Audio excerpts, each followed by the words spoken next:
Hello guys, नमस्कार। आशा करते हैं आप सब लोग अच्छे होंगे। आज हम बात करेंगे डीएलएड सेकेंड सेमेस्टर के सेकंड पेपर के इंपॉर्टेंट क्वेश्चन के बारे में। आपको 50 में से 40 से 45 नंबर किस रणनीति से लाने हैं, क्या स्ट्रेटजी होगी, वो आपको आज हम बताएंगे इस वीडियो में। और 15 में से 15 जो आपके ऑब्जेक्टिव क्वेश्चन आते हैं वो किस तरह से आपको सही करने हैं। 15 में से 13 से 14 क्वेश्चन अगर आपके ऑब्जेक्टिव वाले सही हो गए और शॉर्ट आंसर आपके थोड़े भी सही हैं तो आप मान लीजिएगा लॉन्ग आंसर में आपके 2 में से 2 नंबर ही मिलेंगे। तो आपके 50 में से 45 नंबर 40 नंबर कहीं नहीं गए। तो आपको बात करते हैं इस तरह आगे क्वेश्चन में बताएंगे आपको किस तरह आपको इस नंबर लाना। आज से जो आपकी श्रृंखला हम शुरू कर रहे हैं, ये श्रृंखला आपने अगर पूरी कर ली तो आपके 15 में से 15 नंबर कन्फर्म है। चलिए देखते हैं पहले क्वेश्चन के बारे में। आपका पूछा गया देश में संविधान लागू कब हुआ था। आपसे यहाँ क्वेश्चन पूछा गया है देश में संविधान लागू कब हुआ था। इसके पहले आपको पता होना चाहिए देश में संविधान बनकर कब तैयार हुआ। अगर आपको ये क्वेश्चन मालूम होगा, हो सकता है आपको अगली बार पेपर में यही पूछ लिया जाए। तो आपका देश में संविधान बनकर लागू हुआ था 26 नवंबर 1949 को। इसका आंसर होगा देश में संविधान लागू कब हुआ था, आपका 26 जनवरी 1950 को। इसका बी ऑप्शन सही हो जाएगा। नेक्स्ट क्वेश्चन के बारे में बात करेंगे। निःशुल्क एवं अनिवार्य शिक्षा का प्रावधान किस धारा में। निःशुल्क एवं अनिवार्य शिक्षा के बारे में बात की गई तो आपके यहाँ पे ऑप्शन दिए गए हैं धारा 45, धारा 28, 25 और 46। तो इसका राइट ऑप्शन हो जाएगा धारा 45। नेक्स्ट क्वेश्चन पे बात करेंगे। बाल अधिकार का प्रस्ताव पारित किया। बाल अधिकार का प्रस्ताव किसने पारित किया। संयुक्त राष्ट्र संघ ने, भारत सरकार ने, यूनेस्को ने, उत्तर प्रदेश ने। राइट ऑप्शन हो जाएगा संयुक्त राष्ट्र संघ ने। नेक्स्ट क्वेश्चन के बारे में बात करेंगे। इसमें आपसे पूछा गया भारत में शिक्षा क्या है। शिक्षा के बारे में पूछा गया शिक्षा क्या है, शिक्षा किस सूची में है। आपकी बता दें सूचियां 3 होती हैं, राज्य सूची, समवर्ती सूची और संघ सूची। राज्य सूची में केवल राज्य सरकार ही आपके कानून बनाती है। समवर्ती सूची में राज्य सरकार प्लस केंद्र सरकार दोनों कानून बनाती हैं। जबकि आपकी केंद्र सूची या संघ सूची में केवल केंद्र ही कानून बनाती है। इस तरह आपकी 3 सूचियाँ हो गई। जो शिक्षा है आपका, शिक्षा में कानून बनाने का अधिकार आपको राज्य को भी है और केंद्र को भी है, इसलिए इसका ऑप्शन हो जाएगा समवर्ती सूची। नेक्स्ट क्वेश्चन के बारे में बात करेंगे। भारतीय संविधान के किस अनुच्छेद में 14 वर्ष की आयु के बालकों को निःशुल्क एवं अनिवार्य शिक्षा की बात कही गई है। आपसे क्वेश्चन पूछा गया 6 से 14 वर्ष के बच्चों के लिए निःशुल्क एवं अनिवार्य शिक्षा का प्रावधान कौन से आर्टिकल में आपसे ये पूछा गया है। तो आपका इसका राइट ऑप्शन हो जाएगा आप द आर्टिकल 21A में। आर्टिकल 45 में क्या है, यहाँ 5 नहीं होगा 45 होगा। आर्टिकल 45 में आपका क्या है, 2 वर्ष से 6 वर्ष के बच्चों के लिए निःशुल्क एवं अनिवार्य शिक्षा। जो आपकी आंगनबाड़ी गांव में नहीं होती है उसके लिए आपका आर्टिकल 45 है। पहले ये 6 से 14 वर्ष के बच्चों के लिए निःशुल्क एवं अनिवार्य शिक्षा आपकी आर्टिकल 45 में हुआ करती थी।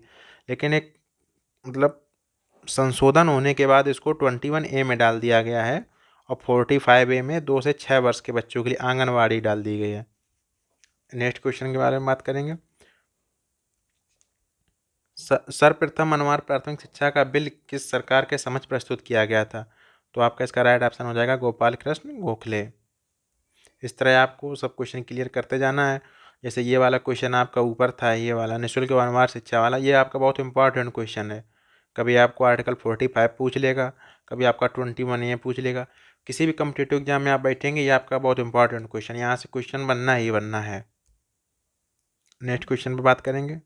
मिड डे मील कार्यक्रम प्राथमिक स्कूलों के लिए इस विचार से प्रारंभ किया गया था। मिड डे मील कार्यक्रम का मेन मोटिव क्या था चालू करने का। नामांकन संख्या बढ़ाने के लिए, समुदाय को शामिल करने के लिए, अध्यापकों को व्यस्त करने के लिए, रोजगार बढ़ाने के लिए। इसमें आपको राइट ऑप्शन का चयन करना है। इसका राइट ऑप्शन हो जाएगा नामांकन संख्या बढ़ाने के लिए। अच्छा आपको बताएं कुछ क्वेश्चन इस तरह होते हैं, अगर आपको उनका आंसर नहीं भी मालूम होता है तो आप कॉमन सेंस के बेस पे उनका आंसर सही कर सकते हैं। जैसे ये वाला क्वेश्चन था तो इसमें आपको नामांकन संख्या बढ़ाने के लिए कुछ कुछ आपको सही लग रहा था, इसको आप छोड़ दीजिए। फिर नेक्स्ट ऑप्शन पे आएंगे समुदाय को शामिल करने के लिए। समुदाय को शामिल करना मिड डे मील से तो कोई आपको लग नहीं रहा है, समुदाय इसमें क्यों शामिल किया जाएगा, ये गलत हो गया। अध्यापकों को व्यस्त करने के लिए ये भी कोई लॉजिक नहीं होता है, रोजगार बढ़ाने के लिए ये भी नहीं। इस तरह आप इसको सही कर सकते थे। कुछ क्वेश्चन ऐसे आते हैं। सर्व शिक्षा अभियान शुरू किया गया था। सर्व शिक्षा अभियान आपका सन 2000 में चलाया गया था और इसके तहत एक स्लोगन था सब पढ़ें सब बढ़ें।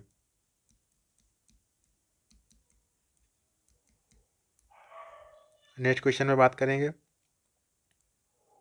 भारत में सर्वप्रथम कौन सी ईसाई मिशनरी आई थी। आपसे पूछा गया भारत में सर्वप्रथम कौन सी ईसाई मिशनरी आई थी, तो आपका राइट ऑप्शन पुर्तगाली होगा। ये आप लोगों ने किताबों से भी पढ़ा होगा, लेकिन आपको यहाँ पे ट्रिक बताते हैं किस तरह आप याद करेंगे। PDEF आपने सुना होगा PDEF के बारे में, तो आपको यहाँ से हम याद कराते हैं। P फॉर पुर्तगाली, D for Dutch, E for हमारे इंग्लैंड आए हुए थे, F फॉर फ्रांसीसी। इस ट्रिक से आपको याद करना है, PDEF, आपको इस तरह याद रहेगा। पुर्तगाली आपके कब आए थे, 1498 ईस्वी में। नेक्स्ट क्वेश्चन के बारे में बात करेंगे, भारत में ईस्ट इंडिया कंपनी का प्रवेश कब हुआ था। यहाँ पे पूछा गया ईस्ट इंडिया कंपनी का प्रवेश। ईस्ट इंडिया कंपनी भारत में 1600 ईस्वी में आई थी। 1600 ईस्वी में ईस्ट इंडिया कंपनी आई थी, लेकिन स्थापित भारत में कब हुई थी। स्थापित तो 1608 में सूरत में स्थापित करने का इन्होंने प्रयास किया, लेकिन पूर्ण रूप से स्थापित नहीं हो पाई। फिर 1611 ईस्वी में आपकी मछलीपट्टनम में स्थापित हुई थी। नेक्स्ट क्वेश्चन के बारे में बात करेंगे, कौन सी कंपनी के माध्यम से भारत में ब्रिटिशकालीन शिक्षा प्रारंभ हुई थी। तो यहाँ पे आपकी ईस्ट इंडिया कंपनी के माध्यम से भारत में ब्रिटिशकालीन शिक्षा प्रारंभ हुई थी। नेक्स्ट क्वेश्चन, शिक्षा में छनाई का सिद्धांत लागू किया गया था। यह आपका बहुत इंपॉर्टेंट क्वेश्चन है, अक्सर एग्जाम में पूछा जाता है। छनाई का सिद्धांत, निस्पंदन का सिद्धांत, ये दो सेम ही क्वेश्चन है, सेम ही मतलब चीज़ें हैं। कभी कभी अलग अलग पूछे, कभी आपसे निस्पंदन का सिद्धांत पूछे, कभी छनाई का सिद्धांत किसने दिया, निस्पंदन का सिद्धांत किसने दिया, इस तरह आपको घुमा के पूछ सकता है। तो आपका ये मैकाले महोदय ने दिया था। नेक्स्ट क्वेश्चन, लॉर्ड मैकाले ने अपने विवरण पत्र पर वेंटिक के सामने कब प्रस्तुत किया था। तो 2 फरवरी 1835 में। ये आपको डाटाबेस या आपको तैयारी करना है, डेट है। शिक्षा में छनाई का सिद्धांत लागू किया गया था। छनाई का सिद्धांत उच्च वर्ग की शिक्षा के लिए लागू किया गया था। छनाई का सिद्धांत लागू किसने किया था, मैकाले महोदय ने। मैकाले महोदय का कहना था कि आप शिक्षा केवल उच्च वर्ग लोगों को ही दीजिएगा, वो धीरे धीरे छनाई मतलब छन छन के वो निम्न वर्ग तक आ जाएगी, इसलिए इसका छनाई का सिद्धांत या निस्पंदन का सिद्धांत नाम इसको दिया गया था। कि केवल आप जितने पढ़े लिखे लोग थे उनको आप शिक्षा दीजिए, गरीब लोगों तक शिक्षा, आम लोगों तक शिक्षा वो धीरे धीरे करके आती रहेगी, सबको शिक्षा नहीं देनी है, ये मैकाले महोदय का कहना था। नेक्स्ट क्वेश्चन के बारे में बात करेंगे, कलकत्ता मदरसा की स्थापना किसने की थी। यहाँ से आपका एक क्वेश्चन बन सकता है, कलकत्ता मदरसा की स्थापना कब की गई थी। तो 1781 ईस्वी में, 1781। कलकत्ता मदरसा की स्थापना 1781 ईस्वी में की गई थी। किसने की थी, तो आपका इसका आंसर होगा वारिंग हेस्टिंग महोदय ने की थी। नेक्स्ट क्वेश्चन, बहुत से व्यक्तियों को थोड़ा सा ज्ञान देने की अपेक्षा थोड़े से व्यक्तियों को बहुत सा ज्ञान देना अच्छा है। ये आपको किसने कहा है, सब समझ ही गए होंगे, ये मैकाले जी ने कहा था कि आप कुछ लोगों को बहुत सा ज्ञान दे दीजिए, ना कि बहुत से लोगों को थोड़ा सा ज्ञान दीजिए। नेक्स्ट क्वेश्चन के बारे में बात करेंगे, कंपनी के आज्ञा पत्र में परिवर्तन किस वर्ष में किया गया था। कंपनी के आज्ञा पत्र में परिवर्तन आपका 1853 में किया गया था। बुट का घोषणा पत्र किस वर्ष में भेजा गया था। बुट का घोषणा पत्र आपका 1854। एक दिन हमने कम्युनिटी पोस्ट डाली थी, उसमें आपको हमने क्वेश्चन दिया था 1854 ईस्वी में। ये आपके सब आए हुए क्वेश्चन है प्रीवियस ईयर।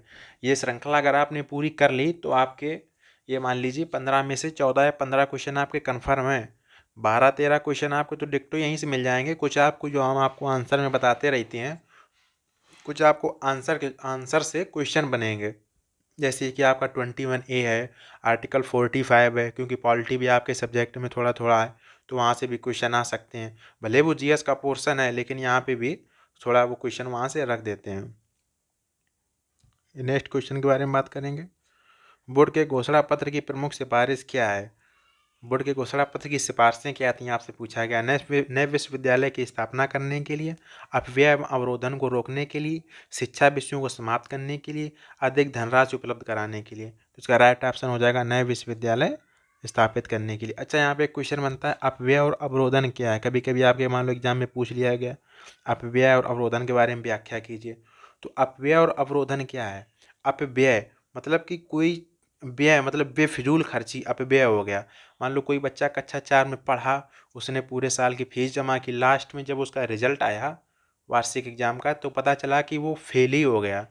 तो यहाँ पे क्या हुआ, रुपए का अपव्यय हो गया ना माता पिता के लिए, तो अपव्यय हो गया। अवरोधन क्या है, कोई बच्चा कक्षा 4 में पढ़ा लेकिन वो अगली साल जो उसको कक्षा 5 में जाना चाहिए लेकिन वो फेल हो गया तो कक्षा 5 में नहीं जा पाएगा, तो वो टीचरों के लिए अवरोधन अवरोधन का कारण बन रहा है। इसलिए यहाँ पे अपव्यय और अवरोधन का अर्थ ये हुआ। इस तरह आप उस पेपर में बना के थोड़ा बहुत लिख सकते हैं। नेक्स्ट क्वेश्चन के बारे में बात करेंगे।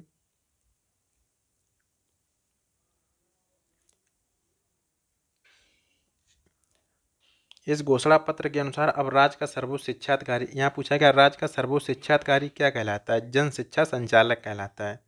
नेक्स्ट क्वेश्चन, कलकत्ता एवं मुंबई में स्थापित कलकत्ता एवं मुंबई में विश्वविद्यालय की स्थापना का आदर्श किसे माना जाता है, तो लंदन विश्वविद्यालय को माना जाता है।